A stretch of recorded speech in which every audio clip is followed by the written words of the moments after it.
আসসালামু আলাইকুম প্রিয় খামারি ভাই এবং বোনেরা, কেমন আছেন? আশা করি সবাই ভালো আছেন। আপনাদেরকে প্রীতি এবং শুভেচ্ছা জানিয়ে শুরু করছি নতুন আরও একটি প্রতিবেদন।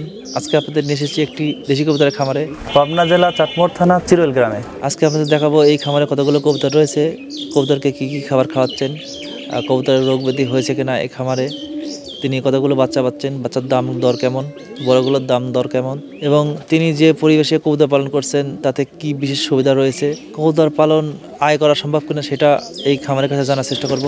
কবুতর পালন নিয়ে পূর্ণাঙ্গ একটি প্রতিবেদন তৈরি করব আপনাদের মাঝে। আশা করছি সম্পূর্ণ প্রতিবেদন জুড়ে আপনারা আমার পাশেই থাকবেন। তো কথা বাড়াবো না, চলে যাবো এখন সরাসরি এই খামারের কাছে, নিজে জানবো এবং আপনাদের এই খামারটি সম্পর্কে জানানোর চেষ্টা করব।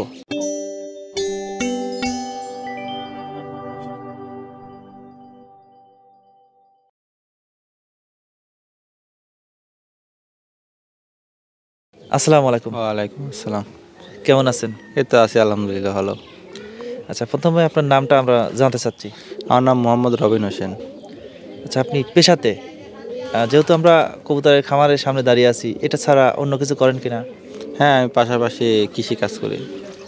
আচ্ছা, এই যে কৃষিকাজের পাশাপাশি কবুতর পালন করছেন, কবুতর কতগুলো রয়েছে? আছে মোটামুটি 70-80টা আছে। 70 থেকে 80টা। 80টা কী কী জাতের কবুতর রয়েছে?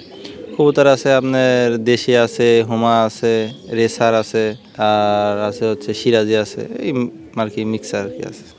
আচ্ছা, সবগুলো একত্রে পালন করছেন? না, সবগুলো একত্রে না, ভিন্ন ভিন্নভাবে। আচ্ছা, আপনি যে দেশি কবুতর পালন করছেন, আচ্ছা এর মধ্যে দেশি কবুতরগুলো কতগুলো রয়েছে? 50 থেকে 60 পিসের মতো দেশি। দেশি। আর বাদ বাকি যেগুলো, ওগুলো যে ওগুলো নতুন শুরু করছি আর কি। আচ্ছা, কবুতর পালনের শুরুটা জানতে চাচ্ছি, কতদিন আগে শুরু করছিলেন? মোটামুটি 10 থেকে 12 বছর। 10 থেকে 12 বছর। আচ্ছা, প্রথমে যে শুরু করলেন, এটা কি কবুতর দিয়ে শুরু করলেন? এটা আমি প্রথম দেশি কবুতর দিয়ে শুরু করছি। কয় জোড়া দিয়ে শুরু করলেন? প্রথম এক জোড়া দিয়ে শুরু করছিলাম। মাত্র এক জোড়া? মাত্র এক জোড়া।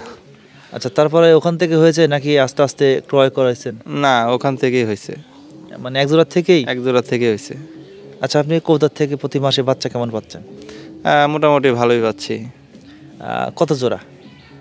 প্রত্যেক মাসে আপনার 15 থেকে 16 জোড়া বাচ্চা পাই। 15 থেকে 16। আচ্ছা, আপনার কবুতর রয়েছে প্রায় 30 জোড়ার মতো, তো আপনি কবুতরের বাচ্চা পাচ্ছেন 50%। এটার কারণ কি? এটার কারণ হচ্ছে পরিচর্যা, দেখাশোনা আর ভালো খাদ্য দিলে দেখা যাচ্ছে বাচ্চাগুলা ভালোভাবে ফোটায়।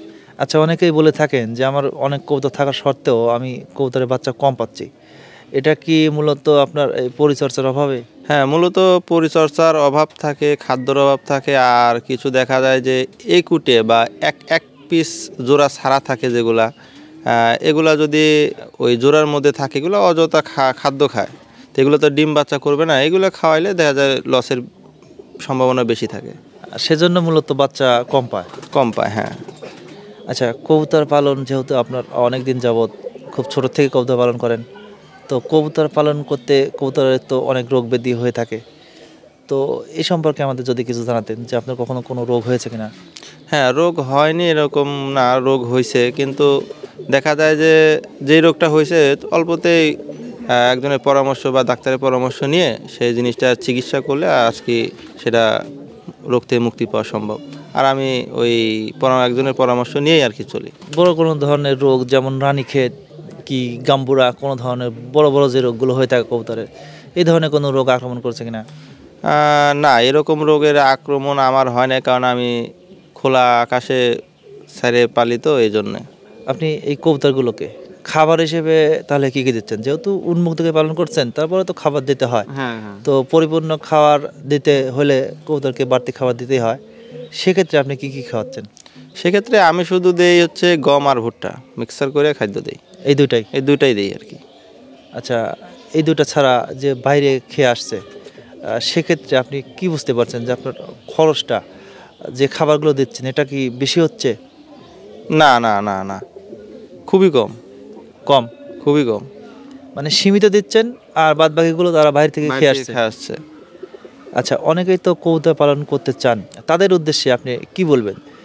তারা কি কবুতর দিয়ে শুরু করলে ভালো হয়, এবং নতুন যারা উদ্যোক্তা তারা কি কবুতর দিয়ে শুরু করবেন, কেমন বয়সী কবুতর দিয়ে শুরু করবে? আমার পরামর্শে তারা দুজোড়া মানে বাচ্চা খাওয়া শিখছে এরকম। আর দুজোড়া ধরেন বড় কবুতর এগুলা দিয়ে, দেশি কবুতর দিয়ে পা শুরু করলে ভালো হয়, কারণ আস্তে আস্তে এগুলো তো অল্প দামি কবুতর, এগুলা দিয়ে শুরু করলে তার কবুতর কেমন কিভাবে পরিচর্যা করতে হয় শিখলে তারপরে আস্তে আস্তে পর্যায়ক্রমে তারা আগাইতে পারবে। আচ্ছা, আমরা দেখছি আপনার 3টা খোপ, এই 3টা খোপ কেমন টাকা খরচ হয়েছিল?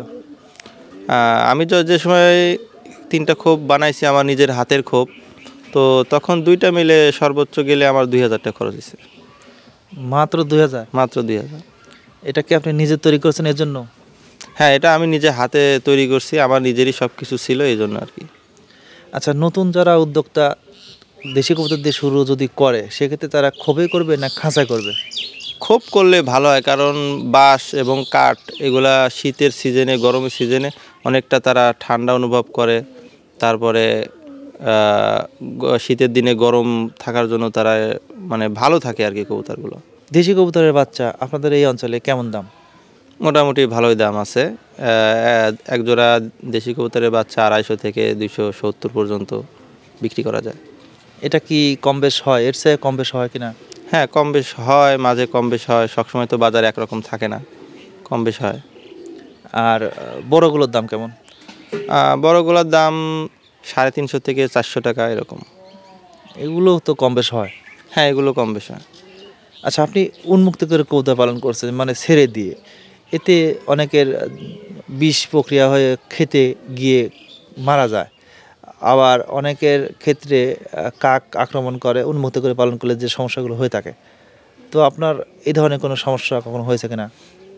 আমার কাক তো আক্রমণ করে নাই, কিন্তু বিষ খাইছে। তো আমি সেক্ষেত্রে তেঁতুল এনে রাখি। তেঁতুল এনে দেখা যায় যে বিষ খেয়ে এসে বাড়িতে পড়ছে, যে তেঁতুল খাওয়ায় এর ওয়াশ করলে, মুখটা ওয়াশ করে দিলে পারে দেখা যায় 24 ঘন্টার মধ্যে আর কি সুস্থ হয়ে যায়। তেঁতুল কি ওদেরকে গুলিয়ে খাওয়াতে হবে নাকি?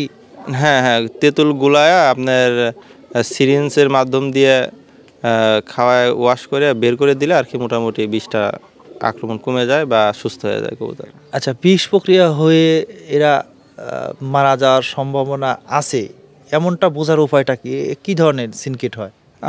বিষ প্রক্রিয়া এদের শরীরে যখন ছড়ায় যায় তখন এরা যতদূর সম্ভব তারা বাসায় ব্যাক করার জন্য চেষ্টা করে। বাসায় যখন আইসে পড়ে তখন পড়ে যায়, পড়ে যাওয়ার পর এদের আর মানে ওরার ক্ষমতা শক্তি আর থাকে না। তো তখন এদেরকে ধরে নিয়ে আর কি তেঁতুল এগুলা, তারপরে আপনার লেবু আছে, লেবু মিক্সার করে ভিতরে খাওয়াই দিয়ে ওয়াশ করে দিলে তারপরে দেখা যায় যে 12 থেকে 13 ঘন্টার মধ্যে আস্তে আস্তে সুস্থ হয়ে যায়।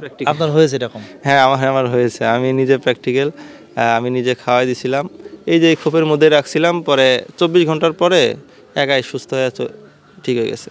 আচ্ছা, এই ভিডিওটা যারা দেখছেন তারা কিন্তু যদি বিষ প্রক্রিয়া হয় সেক্ষেত্রে এরকম টেকনিক অবলম্বন করতে পারে, সেক্ষেত্রে ভালো তো হবে। আপনি তো যেহেতু পরীক্ষিত, মানে ভালো হওয়ার সম্ভাবনায় 70%, 70%-এর বেশি হবে আর কি ভালো হওয়ার সম্ভাবনা, যদি ভালো করে লেবু দিয়ে তেঁতুল দিয়ে ওয়াশ করে একটু সরিষার তেল, খাঁটি সরিষার তেল যদি থাকে খাওয়াই দিলে মোটামুটি সুস্থ হয়ে যায়। আচ্ছা, আপনি যে কবুতরটাকে ট্রিটমেন্ট দিয়েছিলেন সেটা কি সম্পূর্ণ এখন বর্তমানে সুস্থ আছে? হ্যাঁ, সম্পূর্ণ বর্তমানে সুস্থ। কবুতর পালন আপনার কেমন লাগে? খুব ভালো লাগে, আনন্দ লাগে। আর কবুতর থেকে আয় নাকি বর্তমানে লসে আছেন? না, বর্তমানে এটা আয়ের মধ্যেই আছে। অনেকেই তো বলে থাকেন যে কবুতর পালন আমি লসে আছি, তো মূলত এটা বলার কারণ কি? এটা বলার কারণ হচ্ছে তারা কবুতরকে এখনও ভালো করে বুঝতে পারে নাই, না বোঝার কারণে তারা লস খাচ্ছে। দেখা যাচ্ছে যে এক পিস জোড়া ছাড়া কবুতর আছে, এগুলো খাদ্য দিচ্ছে, তো এগুলো তো খাদ্য তো খায়, এদের তো টাকা লস হয়। তো এভাবে যদি খাদ্য খাওয়ায় তো অবশ্যই লসই আসবে। আর এদের থেকে যদি আলাদা করে রাখে, জোড়া জোড়া রাখে, তাইলে অবশ্যই তারা জোড়া জোড়া বাচ্চা পাবে, আর বাচ্চা পাইলে তো টাকা আসবেই। আচ্ছা, এই কবুতর পালন নিয়ে আপনার সামনের চিন্তা ভাবনা কি করছেন? কবুতর পালনের সামনে আমি আরও আর কি বড় করে পালার চিন্তা ভাবনা করছি আর কি। অনেকেই তো আশা করেন যে আমি 100 জোড়া পালন করব অথবা 100 পিস পালন করব, কি 200 500, তো আপনার চিন্তা ভাবনা কেমন? আমার চিন্তা ভাবনা যে ওর থেকেও বেশি আর কি ব্যবসায়িক হিসেবে আমি এটাকে নিয়ে যাবো আর কি। মানে বাণিজ্যিক হিসেবে করার ইচ্ছা আছে? করার ইচ্ছা আছে। আচ্ছা, সেটা কি আপনি উন্মুক্ত করে রাখবেন নাকি কোনো ঘরোয়া পরিবেশে করবেন? ঘরোয়া পরিবেশেও রাখবো এবং উন্মুক্ত পরিবেশেও রাখবো, দুটাই একসাথে। আচ্ছা, দুইটাই রাখার কারণটা কি? আপনি কি বিশেষ কোনো সুবিধা পাচ্ছেন কিনা? হ্যাঁ হ্যাঁ, অবশ্যই বিশেষ সুবিধা আছে। দুইটা উন্মুক্ত রাখার কারণ হচ্ছে রোগ ব্যাধি বা কবুতর সুস্থ থাকার থাকে বেশি। এটা কি ছেড়ে দিয়ে পালন করলে নাকি আবদ্ধ করে পালন করলে? এটা ছেড়ে দিয়ে পারলেই ভালো। তো ভাই, কবুতর পালন সম্পর্কে অনেক তথ্য দিলেন, সেজন্য আপনাকে অল সাপ্লাইট ইউটিউব চ্যানেলের পক্ষ থেকে ধন্যবাদ জানিয়ে শেষ করছি। ভালো থাকবেন। আসসালামু আলাইকুম। ওয়ালাইকুম আসসালাম। বিদায় নেব রবিন ভাইয়ের এই দেশি কবুতরের খামার থেকে। যদি আমাদের ভিডিওটি ভালো লাগে লাইক করবেন, কমেন্ট করবেন, শেয়ার করবেন এবং সাবস্ক্রাইব করে আমাদের চ্যানেলে অ্যাড হয়ে থাকবেন। দেখা হচ্ছে নতুন কোনো খামার কিংবা নতুন কোনো প্রতিবেদনে। সে পর্যন্ত ভালো থাকবেন, সুস্থ থাকবেন। আল্লাহ হাফেজ।